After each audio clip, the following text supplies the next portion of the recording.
podcast, A New Perspective, episode 17 coming up. Big arms. It's hype in the house. Mike is here. Tabal's traveling, and we have Hunter here, who's a TikTok star, music artist, just a big old Chad.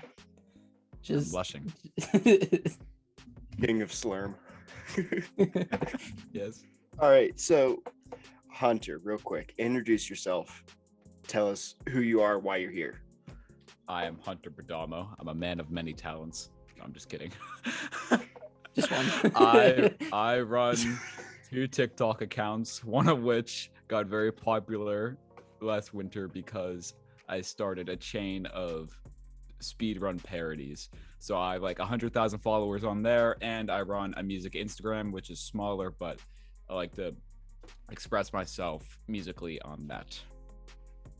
Okay, nice. So you kind of touched on it a little bit. Go into it a little bit more in depth. What do you do on TikTok? I have sort of 2 niches on TikTok, and that's why I recently split into 2 accounts. The first niche is music, and that's what I started doing. It's really hard to post music content on TikTok because a lot of people just go on TikTok, look at funny things, and I get it, but music gets almost nowhere. So when I started posting funny content, it started to pick up traction in like late December. And on December 31st, 2020, I posted a fake speedrun where I got rejected by a girl, and I did it on purpose. And that speedrun got, I think, 600 or 700,000 likes. I don't think it's ever broken 700,000, but you know, a lot of likes, and it brought a lot of attention to my account. But what happens is when your followers follow you for your comedic content, when TikTok starts pushing out your videos, they're going to show it to your followers first. And if they don't like it, it's not going to go to the For You page. So music content started to flop more than ever had before. So recently I made a music account, and I've been posting stuff on there, and I recently started singing on that. I always did instrumental content, but I'm trying to branch out and focus on artistic growth. Yeah, I saw like you made that account, like the second account, like 2 weeks ago, right? Yeah, probably like a week ago. Yeah, it was super recent. I saw it, and Yeah. I remember the first time that I saw one of your TikToks come up on my For You page, Yeah. and it was just like I was watching it, and I kind of double took, and I was like, "Wait a second, that's Hunter." Bro, literally at work today, a new guy got like, I can't even make this stuff up. A new guy got hired today at work. I introduced myself, and he points at me. He's like, "Wait, you're a TikToker?" And I'm like, like, bro, it is so odd having people be like, "Hey, I saw you on TikTok." Like, people That's you've wild. never met before seeing you. It's whack, dude. I just wonder. I'm afraid that I'm gonna be sitting in like a job interview someday. They're like, here's the speedrunner. I'm gonna be like, oh no. And not to put you down a peg, it's not like you're massive on TikTok. Like Exactly. Yeah. 100,000 followers on TikTok is, I kind of equate that to like 1,000 on YouTube. Yeah. Like a small channel, but like the thing is, TikTok is very location based. That's why how I started getting followers was I would post videos that were specific to Pittsburgh. Like if you go down to my videos that started to get my first couple thousand views, I would be like what it's like living in Pittsburgh. I remember those. Yeah, snowing. Those ones did well because when your videos go up on TikTok, they use your location, they push them out to people near you, or at least like in your time zone. So more people from my school than anybody would see my videos from TikTok. I wouldn't go to like Arizona or something. People would be like, "Oh, I saw your video," you know? Yeah. I didn't realize that their algorithm was so location based, because I know that it's super dependent on hashtags and like what's in the description, because like that. Well, actually, hashtags. So I did like a lot of research. Actually, it's gonna be sounding such a nut, but I did a lot of research to like find out how to maximize views, because originally why I wanted traction on my TikTok was to draw attention to my music content. So I was researching how can more people see my stuff on TikTok, and hashtags are actually like shockingly irrelevant. It is more about the time. Yeah, it's about the time you post it. if you post between like 4 and like it changes literally every month when a new update comes out. But if you post between like 4 and 6, for example, your video would do like way better than if you posted like 1 p.m. It is really weird. And the thing is, it doesn't follow your time zone. It follows UTC. I forget what that stands for. Universal time. Yeah, it's way more dependent on that than hashtags. In fact, it was found that videos with hashtags statistically almost did worse than videos with no hashtags. Interesting. Yeah, it is interesting. Like, it's almost crazy. Like, unless you're, because like I remember when like TikTok was in its infancy, and everybody was talking about like, oh, you need to do like hashtag XYZ BCA, and it's like they'd say two like broad hashtags, two niche hashtags. Yeah. So I actually noticed, like, I did still pick up on what you guys were saying. It's actually very similar with like Instagram, and it's just the time traffic of users and how many people are on the platform at a given time. And that's kind of like what Hunter's going to, like, it's really heavily dependent on just how many people it's going to be exposed to. Yeah, there's a certain time in the afternoon that like I've heard like people talk about, like, oh, I got to post on like they wanted to post something. It's like, oh, I got to post it now. This is like the time for the most engagement. Yeah, it's also kind of dependent on your account. I found with my TikTok, I always post between like 4 and 6 p.m. works the best. The first TikTok I posted at 4:30 and it blew up. It's also like he said, it's about how many people are on the app. I've posted on like Friday nights before where people are like out and having fun, and I'm in my house. I post on a Friday night. It's not getting anything because people are busy. It's weird. You think it'd work like they show it to the same amount of people. It doesn't. There has to be more people on the app. Interesting. So I know when you were putting speed runs out, because you would do them like twice a week. Yeah, like, honestly, I didn't even like doing them. I was just churning them out for views. Yeah, I mean, you got a lot of views. Yeah. I mean, like a lot.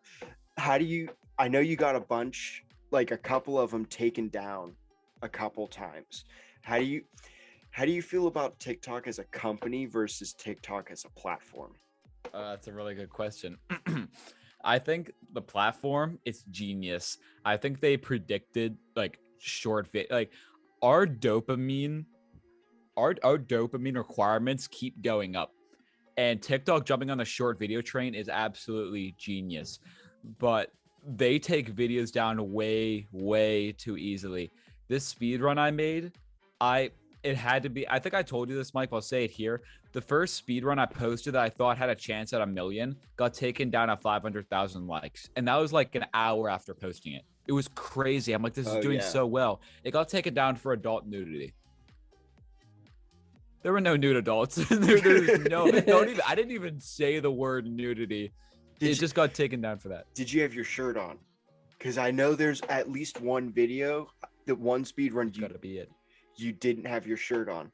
I never wear a shirt, but still, why wouldn't it take down all the other ones for adult nudity? Because I never wear a shirt. It only showed my shoulders. I could have been wearing like Listen, it's gonna be like the second to last episode where Mike was just flexing his arm and T's like, "Boy, you're just about to make me act up." It's the same thing. Your shoulders just gonna make people act up. It's only TikTok though. TikTok is the most like sensitive platform when it comes to taking things down, and it's incredibly annoying. I wonder if that might be because of just the amount of mass users on the platform. Yeah, there's no way they have enough employees. Like, I noticed after you post a video, it doesn't get any views for like the first minute. I'm pretty sure, I mean, you can probably just Google this, but I'm pretty sure it's because a TikTok employee has to like watch it and make sure it's good. Or I don't know if it's some sort of like, I don't know anything about AI or computers. They might have like an algorithm or something that searches through it and spells it. You can't tell me that there's like 2,000 people that just sit at a computer and watch TikTok all day. That's what I'm saying, but like that's what's so bad about it. If they see my bare shoulders, they're gonna be like, that boy is nude. I'm not nude. I'm just not wearing a shirt. Just if you ever end up doing stuff like that again and you have no shirt on and it gets taken down, just the next video, get like a tube top from Target, just put it on, be like, what now? What do you I'm want? gonna wear a winter jacket. Yeah, wear a winter coat with the hood up, look like a UK roadman. Bro, literally, I've had times where like I posted a video about like Buffalo Wild Wings and that got taken down for some reason. I Like, remember those. You put like, it was you and your friends hanging, or it was your first time trying Buffalo Wild Wings. Yeah, Buffalo Wild Wings. I got so upset watching that video. I was so mad. Why were you upset? It was your first time trying Buffalo Wild Wings. Oh When- yeah, how recent was this, like February, bro? no, January. Yeah, yeah. But you know what? They screwed up my order. They screwed it up. What'd they do? I ordered fries, didn't give me fries, and I'm pretty sure they didn't put like a sauce on one of our boxes. You know. Man, I criminals. know, and I called them. I demanded my money back for my fries. I'm like, give. If you don't get something, yeah. It's like Taco Bell. I've had They said that. extremely good Buffalo Wild Wings experiences. Yes, it's always been a great time. Dude, I have like a $50 gift card right up on my desk there. Do you want to go? Yes, or absolutely. What are you doing tomorrow night? Tomorrow night, I don't think anything. I want to talk about your music content too, because I know that that's like your bread and butter. That's what you actually like doing. That's the jam. What's your like, how'd you get inspired to do music, and what instruments do you play? Okay, first of all, I just want to put this out there. Like 100,000 views on, I didn't go to say like a million views on a speed run is nothing compared to the feeling I get of getting 1,000 views on a music video. Like nothing. Like I care very little about how well speed runs do. I really care about how well the music content does. If music content gets like 1,000, 2,000 views, I am very happy. So I just want to put that forward. What was the question you asked a second ago? What like instruments do you play, and where'd you get your inspiration? Okay, so I play piano. I have been since I was, I think, 8 years old. I started in like 4th grade, so like late elementary. I originally started just because my sisters did it, and I thought it was interesting. I never really had a passion for music. In fact, I never really started listening to music until like 8th or 9th grade. In 8th grade, I went on Spotify for the first time. So the first time being on a music streaming service. Like I didn't even use Apple Music or anything. I straight up would just hear the radio in the car with my mom. That's all I knew of music. And you know, it's just pop. It's just the biggest songs. So I got Spotify, and I started by listening to like stuff I knew, which is like the songs my dad listened to, like the Rolling Stones, stuff like that.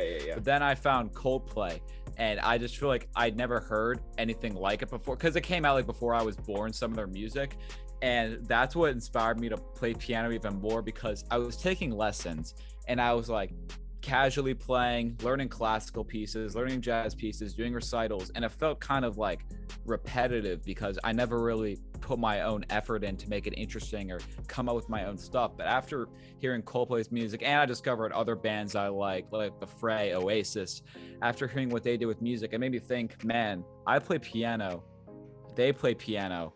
That was the first idea in my mind that I could really be a good musician. I'm like, wow, you can play piano and be a musician and not play like Mozart all the time. I'm like, this is nuts. So I sat down at the piano and I went on my computer and I found sheet music for Coldplay's Viva La Vida. And I remember you told me about it when you did it. I remember that.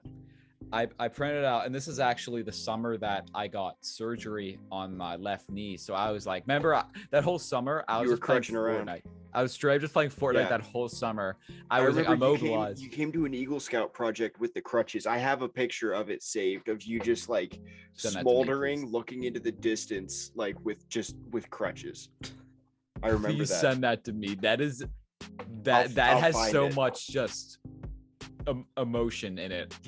That photo. Okay, anyway, where is that? Yeah, so I printed out this Viva La Vida thing. I started playing with it, and that's when my piano was like downstairs. I just had kind of crappy keyboard because it was a starter keyboard, and I just started playing, and eventually I got a Coldplay songbook and just straight up played Coldplay, because when you find a band you really like when you're in middle school, you just listen to them like over and over and over, and that's what I was doing. But I was getting better at piano.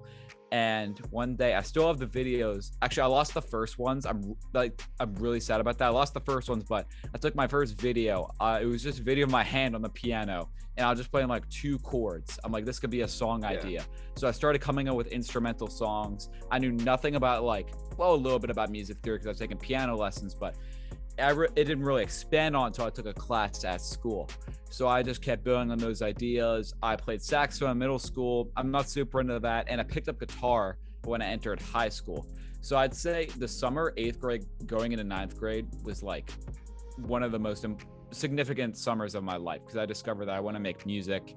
Yeah. And in 10th grade, I was also really inspired because I took music theory, and they had GarageBand and all the Macs in there, and I got inspired. I'm like, wow, you can just put it together in here. Like I had zero idea how music was made. I straight up thought they just like went to a room and recorded it, which they do, like which people still do. But I didn't realize you could do it yourself and like put it all together. I'm like, and you could essentially play any instrument you want on a piano. Yep. Yeah, it's freaking nuts, and you don't even have to like know anything about music theory. I straight up, like when I'm making music, I try not to think about music theory, because I think it's too I don't want it to limit me at all. I don't think music should ever be wrong. Yeah. So it's actually it's a very similar way. I write a lot. And actually that's one of the kind of the same ideas I've kept in my head anytime even if it was just for school projects when I've written and stuff. I never always stuck to the set rules. Like say we had like a poem or something, I'd change it up. I'd make it my own because I knew how to write. I could do it. I could make it work. And I just did it. And I'd send like the teacher an email and be like, hey, this is what I'm doing. If you don't like it, I'm sorry, but it works. Yeah, exactly. And this is why I think it's good. I don't think it's wrong. It makes it different. It makes it better. I think that's like a way of thinking we share, that like always having the idea in your brain that you should make something your own or be creative. Like I remember from literally the first like video games I played like on the Wii, like freaking remember that game Boom Blocks? Yeah. I don't Every time my sisters would want to play all the levels on that game, I would head straight to the level creator and try to make my own, because I've always just wanted to make my own of everything. So I do that now. I'm not huge on doing like covers of stuff. I do it sometimes, but really I'm about coming up with my own music at this There's a big entrepreneur, and actually in my book, one of the first pages, I featured a quote by him, and he basically said that you need 3 hobbies, right? And I'm trying to remember exactly what the first one is, but anyways, like the second one is like you need one to keep you creative, you need one to make you money, right? And you need one to keep you sane. I think that's the other one. Something along those lines. But yeah, like you always need a hobby to keep you creative, because I mean, it's just fun. Yeah, I mean, yeah, exactly. It's kind of like as a kid you have this like sense of exploration and everything, and I don't know, it's just kind of something super special if you kind of keep that in your life. I completely agree with you, and yeah, I plan on going to college for like business, marketing, or finance. So that's gonna be like hopefully my practical way making money. And I don't know, people ask me all the time, like, do you want to make music as a job? Obviously, yes. Is it possible? Maybe. It's very the chances are very slim, and so, the pay is very low. The way I'm interested in advertising. So. Yeah, the way I've kind of approached it is because like I would love to do motivational speaking and writing professionally. Right. But I know on its own, unless you're super big and super popular, which is going to take forever, it's not sustainable on its own. That's why I'm going for business, right? Yeah. And everything. But like things like you can do things like the podcast, which we're doing now. That's a stepping stone for you. The music and the TikToks that you're doing already, that's a stepping stone to get that started. Yeah, that's exactly how I see it too. Another thing, and I'm not sure what all you had, Mike, but something I really wanted to talk about, because I was very curious about this whenever you sent this to me in a message. You were talking about how TikTok is the new big social media and why Instagram might be on the way out. You intrigued me very much whenever you sent that, and I'm very curious to hear like the thought process behind that. Hunter and I have talked about this before. Okay, name me a bunch of famous TikTokers. Go ahead. I don't know, the D'Amelio girls. Yeah, I mean, I don't. Bryce Hall. There's a lot, right? A lot pop into your House. head. Yeah. I mean, I guess. Name me a famous Instagrammer. The Rock. But is he actor. really an He's an Instagrammer? Okay, actor. These go people Gary. didn't get You can famous. go Gary V. He's very big on social media. Yeah. I guess so. Dan Bilzerian, He got famous from poker, but Yeah, the point is there might be a few, but many people got their fame from other platforms and just use Instagram as a hub to store their photos. And every other platform is copying TikTok right now. Instagram is using Reels. YouTube is using what's Shorts. YouTube? Yeah, Shorts. Snapchat has Spotlight, and nobody cares about those because TikTok pioneered it. Instagram is just becoming irrelevant because our brains are too used to pictures, and I think I don't know anything about the science of it, but I've heard this before. Our brains are just so used to seeing pictures and still images that at this point it's kind of boring. People want to see videos. So it's and kind short of like videos that capture you in a couple seconds. The way it works is take social media as a big advertisement billboard, right? And there's a whole article I had to read in high school and do a whole thing on, but I researched pretty heavily into it. And basically the way it works in the world of just advertisement is there's so much that it creates this like wall of what's called just noise. And because everybody's trying to fight to promote their agenda or promote their product or their brand or their mission or whatever they're trying to do. And they find all these little different things that can make it stand out. Well, everybody is doing that. And everybody's just trying to top the other and get a little bit more attention. And it's just constantly drowning out. And it's just a giant cycle of noise and advertisement. And that's basically the same thing that Instagram or any social media is, you're putting out the good stuff, hoping you get like some kind of interaction back. It's just all noise. I feel like if I look at every platform, like Twitter, that's not going anywhere. Like Twitter's solidified. TikTok's not going anywhere anytime soon. No, like it hasn't been mimicked better yet. Is that its zenith, you could say? This guy. Dude, I don't think it'll ever reach its zenith. Yeah. I think it's just gonna keep going up. But Snapchat is its own thing. Instagram tried to copy Snapchat. It's not TikTok. good. TikTok is a lot like Snapchat in the way that it's its own entity. There's nothing else like it. And Twitter too. Like Twitter is very separate. Instagram just keeps adopting other platforms to make theirs better. Have you actually like used Instagram Reels for more than a day? No, I've never. There was a period I didn't have TikTok on my phone when I for a whole semester at school. I got rid of it and I used Reels. That I got TikTok again because I was so frustrated getting such disinteresting content because the Instagram Reels algorithm does not exist. You know why? Because Instagram is either a repost of TikTok or it's like content that isn't personal at all. Instagram is not personal. TikTok is incredibly personal. Just taking a video of yourself and posting it. Most quote like professional Instagrammers or whatever you want to call it, they're not posting like videos themselves or actually talking. Yeah, it'll be like a landscape photo. Well, you know what? Giving. Go ahead. In addition to that, real quick though, I've noticed this whenever I've actually tried to post stuff, and it actually has me a little worried for a big project we have coming up because I want to post a video on like Instagram and stuff because I want to make it personal. Yeah. And whenever you do that, almost nobody actually like listens to it or interacts with it. So like even when someone tries to, it isn't received literally at all, basically. Yeah. Which platform? IGTV or Reels?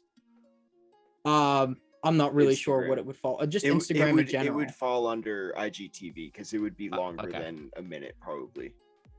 Instagram is pushing Reels a lot. That's what's getting the most views. And you also want to hear a fun little fact. Yes. It has been found that videos that have a TikTok watermark on it get halted by the algorithm.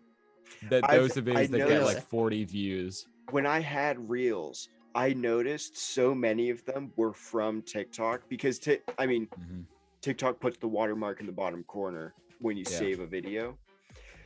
You can save it in a way that it doesn't have the watermark, but at the end it still flashes like TikTok and then the person's account.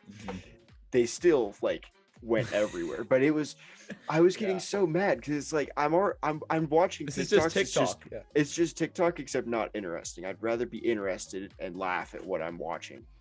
Yeah, and the format is worse, and the max length is 30 seconds. Yeah. That I would get so many. I would watch Reels and a bunch of them would get cut off. It's like I'm invested in this story. Bro? I've been searching for 10 minutes for something interesting, and I'm finally invested in this story, and you just cut me off. I don't like it at all. But. I haven't even looked at Snapchat Spotlight. I think it's just funny that exists. And dude, I remember that big bank trend. Yeah. Bro, literally, I opened Spotlight just to see like what was popular. First 10 videos that were getting pushed were just girls showing off their butts. Like it was just that. I'm like, sounds okay. Like Instagram. So yeah. So Snapchat is just naughty. Like they do. The thing is, you get paid if you do. The only cool thing about Spotlight is that if you're a quote creator and you want to get paid, then they put like, I forget how much money every day, but like they put like $1 million into this thing, and they just give out cash if your videos do well, and that's cool because they want people to use it. But like, that's actually really cool. I didn't know that. I think they give out money, but nothing works for me. Each individual platform, like for the most part, has its own thing. Like Twitter needs to stick to just Twitter stuff. Like they have stories on there. Nobody wants to watch a Twitter story. Those Snapchat, you can send snaps, you can view stories. Even stories is pushing it. Like, I barely even want to watch Snapchat stories. Instagram could focus on stories and do super well. Because I've been using Instagram stories a lot more than I am Snapchat actually, in terms of resharing things. I mean, it's Snapchat stories. I've very rarely seen anybody trying to like spread actual information there. It's just like themselves. What you're doing. It's themselves. TikTok is often. I watched a video about this. A lot of the TikTok videos that blow up is in the first 3 seconds they use the word "you." They're talking to the person watching the video. It's Snapchat stories. I feel like it's just people sharing things about their lives. People are inherently selfish and they want to know stuff about themselves. So when they watch TikTok, I guess that's what keeps them invested. It's kind of a guess. Yeah. That's actually a fair shout though. Yeah. So where do you see yourself going with your page? Like what's the goal with it? I am starting to write music with I already have started writing music with my friend. Working on a song right now. The longer road is an album. I'm trying to draw attention on my TikTok and small songs I make on TikTok, so that when we start releasing music on Spotify, there are people who know me and want to listen to it. Because I never want to end up being that guy. Like, if you ever seen one of those videos on TikTok, it's like a person smiling in front of the camera, like, "Hey, I'm Hunter. I just released this quirky indie song. Listen, so I can pay for someone's surgery." Like who cares? You know, who cares? I want people to listen to my music, not out of pity, not because I told them to, but because they've been to my page, they know me, and they like it. Yeah, I genuinely want people to like it. You know? I mean, that's the general concept of any creator. Like, if you want people to listen to it just because you told them to, you're going to be severely disappointed. Exactly. So I guess the goal is bring attention to my Spotify whenever that starts to happen. We're like we're finishing up our first song right now. When I say finishing up, I mean like the songwriting is done, but music production takes a long time. Like I'm gonna be spending the next week just on my computer mixing all the audio and making it, bringing it up to par with other songs on the radio, whatever you want to call it. Yeah. I think from somebody that listens to amateur music more than I probably should, Yeah. and hearing like the improvement of a lot of artists as they come along, you're doing a lot of the improving before you put out music. And I think that's super That's cool. huge. Because it's Thank like, you. I don't know, it's like before you start like doing a sport, you've already been lifting for 4 years. Yeah. So when you start the Huge sport, advantage. you're at the top already, like at the top of your game already. That's exactly what I'm trying to do. Like, people think musicians have like, I feel like popular musicians have this reputation of just sitting around or like smoking and drinking and then going and playing a show because they have this natural talent and they get super famous, get a ton of money, they just don't care. But like, that's not it at all. Literally, I conventionally practice my instruments for like an hour every day. Piano and guitar, I'm practicing because I want to be better. Same with vocals. I practice at least an hour, even an hour and a half, 2 hours someday, because I really want to get better at singing so I can feel comfortable posting the music I make. I'll take some pointers. Pointers on what? I'll take some or- singing pointers. Yeah, Even dude. guitar. I would I do love take to learn lessons. guitar. I was just thinking today how I want to take singing lessons. Just Bro. It'd be so much fun, I don't dude. even- Literally since January, I've only been taking lessons since January, and I've improved a lot. Like it's kind of nuts. I'm not gonna like pursue a career in music. I just want to be able to like sing and not be embarrassed. Yeah. I know exactly what you mean. Well, the thing is, the big part of it is having like courage, and that's still something I'm developing.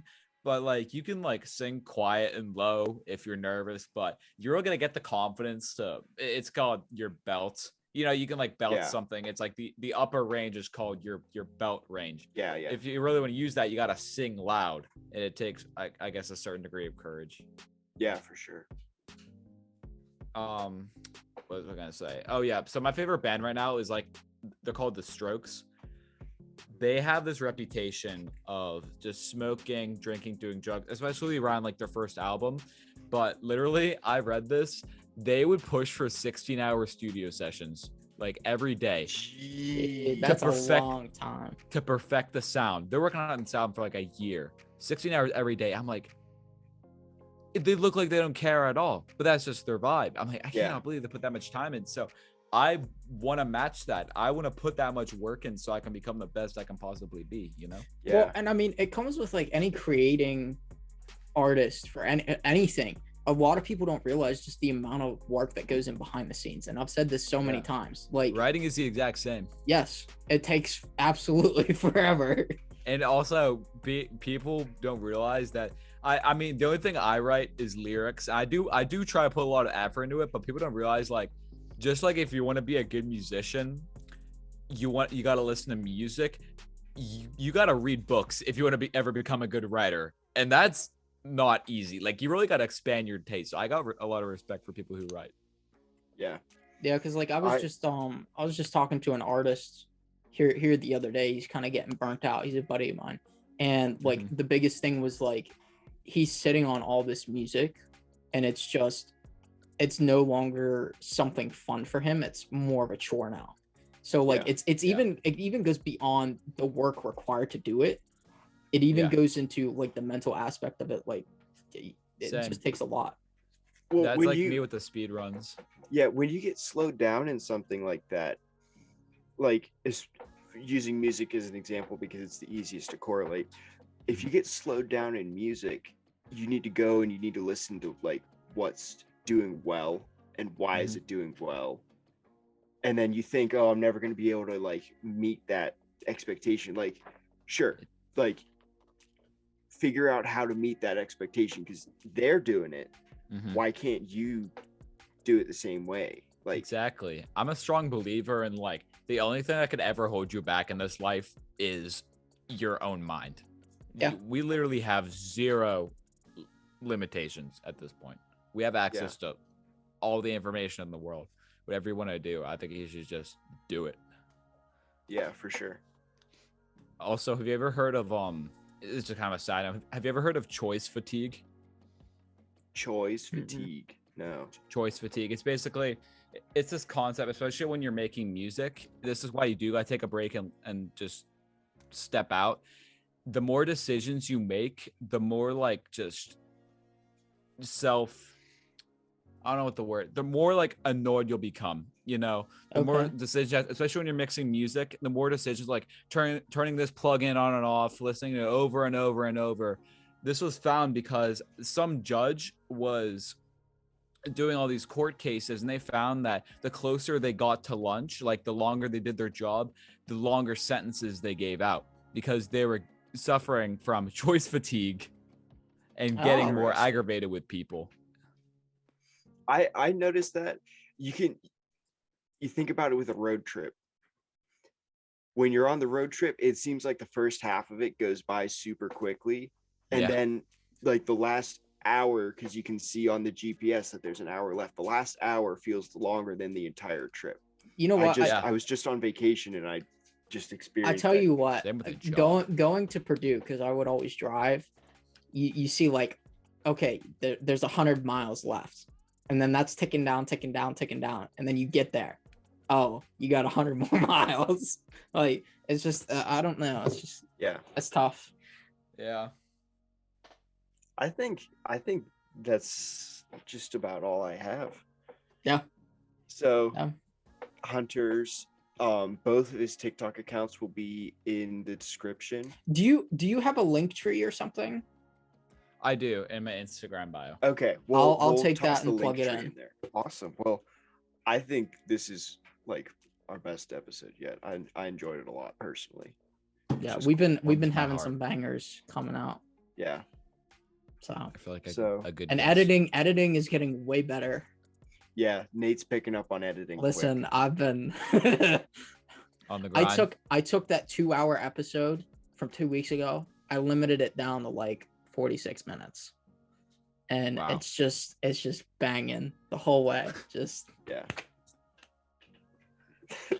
The editing can get so I'm sure you know, it's like editing gets so tedious because like with the speed runs, since I have to keep it at least under a minute, even for reels under like 30 seconds, like looking at the, I don't know what it's called, at the bottom where you have the clips, it is just so chopped up. There's like 100 little splits because I'm just taking out every little second they're typing, speeding up some things, adding in some edit. It's just, editing is so tedious.